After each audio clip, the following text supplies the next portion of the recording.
If the U.S. didn't have someone they could trade for Marine veteran Paul Whelan before, they might have someone now. A suburban New Hampshire husband has been indicted for his alleged involvement in a Russian smuggling ring. The story was broken first in the Boston Globe.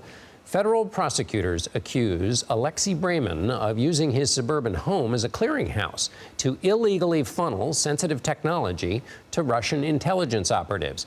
He pleaded not guilty on Tuesday. Brendan McCarthy, the lead writer on this story, joins me now. Brendan, what more can you tell us about exactly what charges Brayman is facing? Sure, John, this is a pretty significant, sprawling indictment. The feds just today, early this morning, unsealed the 16-count indictment against 5 Russian nationals and 2 U.S. citizens. Alexei Brayman, up in Merrimack, New Hampshire, a small town on the southern side of New Hampshire, was one of them. And the federal government alleges, essentially, that he was his house in this nice little subdivision was a way station, kind of a centerpiece of this large, sprawling smuggling ring, in which pieces and small components of high-tech equipment essentially got sent to his house, repackaged and bundled, and allegedly sent over to other countries like Estonia, Germany, Finland, and even Hong Kong, in order to then get packaged and then sent to Russia, to Russian intelligence services, and essentially to the front lines. And Brendan, give us a little color, if you will, for how kind of a traditional American dream family Brayman and his wife had set themselves up as. Sure. My colleague, Dugan Arnett, went to their home just a couple weeks ago and knocked on the front door. It's their front door, wrapped in garland.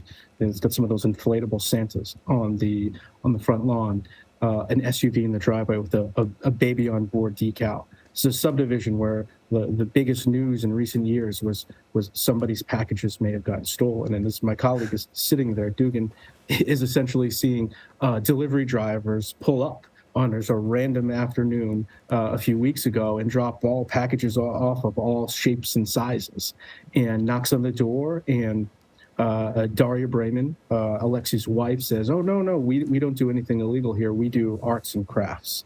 And indeed, she and Alexei, according to state records, do run a crafts company.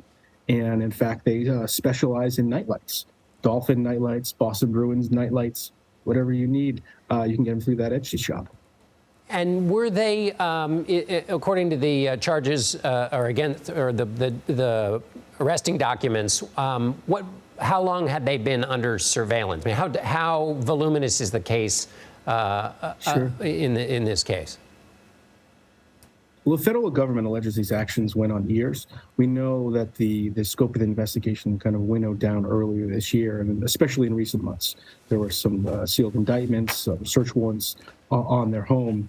But essentially, the government has been tracking through email and other investigative techniques these pieces. I say pieces, I mean the little semiconductors, microchips, pieces like transducers and signal generators that were getting packaged piecemeal from across the country and sent to this house. And they were sent in levels that were all either small to modest and or in ways that wouldn't attract attention.